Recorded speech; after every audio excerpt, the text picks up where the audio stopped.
Oh, DC Comics. I remember when you used to be epic and awesome.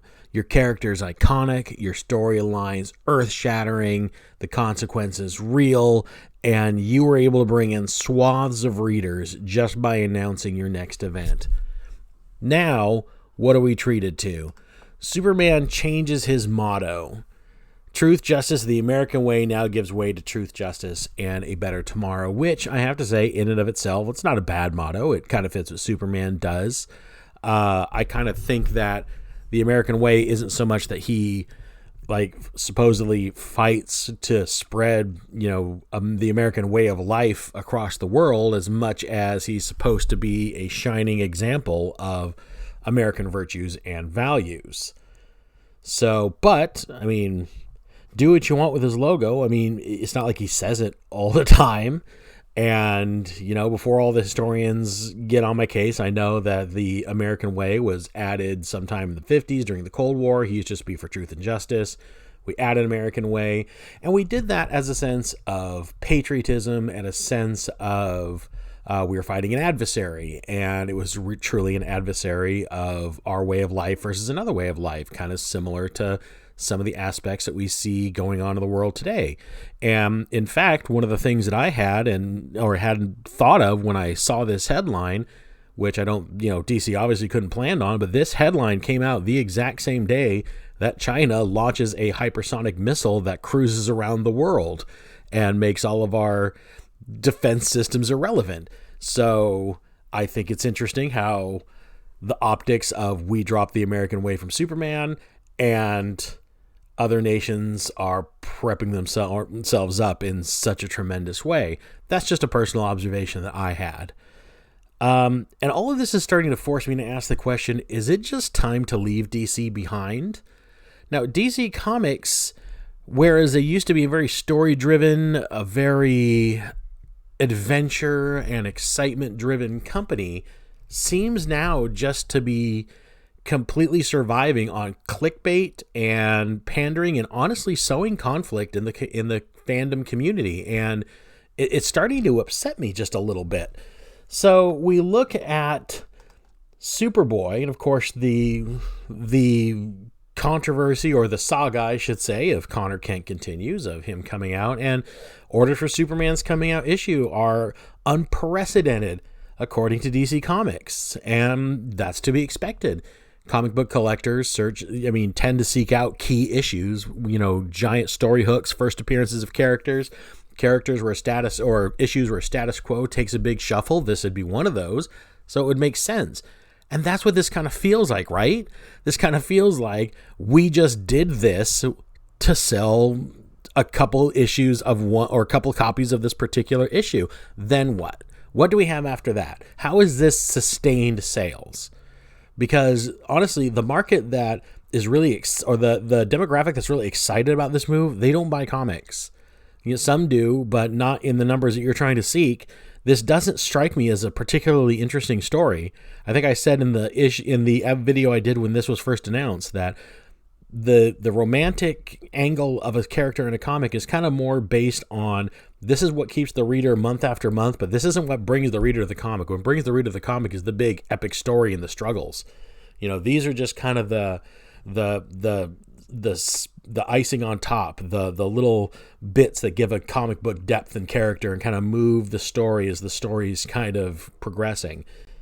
So we had just recently also the news that Superman artist quits DC Comics as they're ruining characters.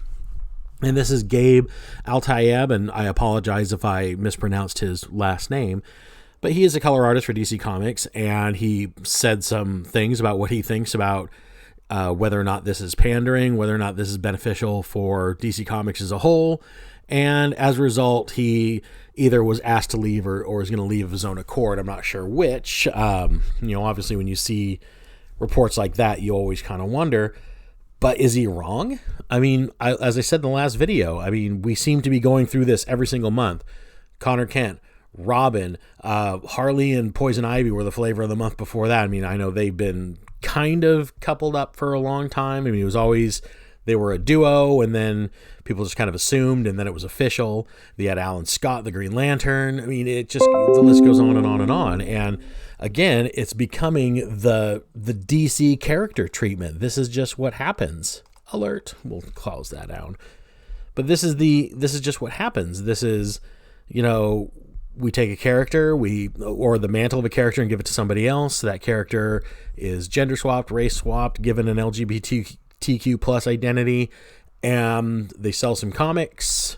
The sales obviously die down because once that issue comes out and it's now canon, there's nothing left. There's nothing left of substance to keep a reader on board. So we do it again. Wash, rinse, repeat.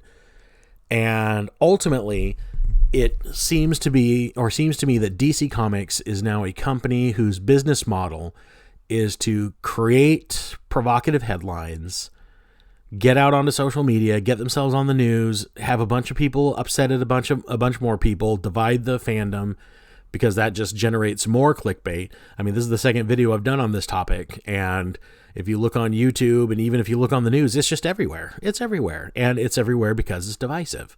It's divisive because there are people, they see just a headline that says Superman now bisexual, and they kind of think back and they say, no, the Superman I knew never was, because they don't read comics. They don't know that John Kent is now Superman in the comics. And so you have people who don't know comics who are trying to see what the storyline's about and are upset that there was a change to the character because they've always known Superman as kind of a one-woman guy. I mean, it was pretty much Lois Lane and that was it. And they introduced Lana Lang and, she's the other girl. And yeah, I know there's been a couple others as writers taken over and even a mermaid, but I digress. So it just seems to me that DC Comics is making a lot of changes for change's sake. These don't seem story-driven. These don't seem like they are part of a greater scope to bring about more readers, to bring about reader excitement to their book. This really seems like we just try to pander to who we can pander to. We try to pander to the people who live on Twitter. We try to pander to the people that live on, Instagram, Facebook, get as much out there as we can, get as much publicity and press as we can without having to pay for it, reap benefits for a month or so, and then when sales start to decline again, just do it again. And it's causing a lot of people to argue. It's causing a lot of people to be accused of things. Now it's causing people to walk out the company. And I don't think it's healthy. I don't think this is a good way to run your business. I don't think it's particularly creative to try to just put your finger on the pulse of what is moving headlines and trending on social media and just trying to make that a story rather than trying to come up with a story that moves social media and trends because it's good or because it's exciting or because a character's going to go, maybe a character's going to die, maybe a new character's going to be introduced, maybe a character is going to go through a momentous struggle or a new villain is going to show up that's going to be a game changer, something that's exciting, something that is a story that I want to read, not just, this character's got a new lifestyle, this character's got a new motto. And because it's controversial, quote unquote, or because it's provocative, or because it's eye-catching, we're going to go ahead and go forward with it. And we're going to make that the driving force of our comic books and not the character and not the storyline and not the adventure. And that's what I think is wrong. And they do this with this will really piss off X, Y, and Z demographic. And those people go online and they'll trend it. They'll comment on it, they'll argue about it, they'll keep the story going. And ultimately, DC reaps benefits kind of on the backs of a split fandom. And I really just, what do you do with that?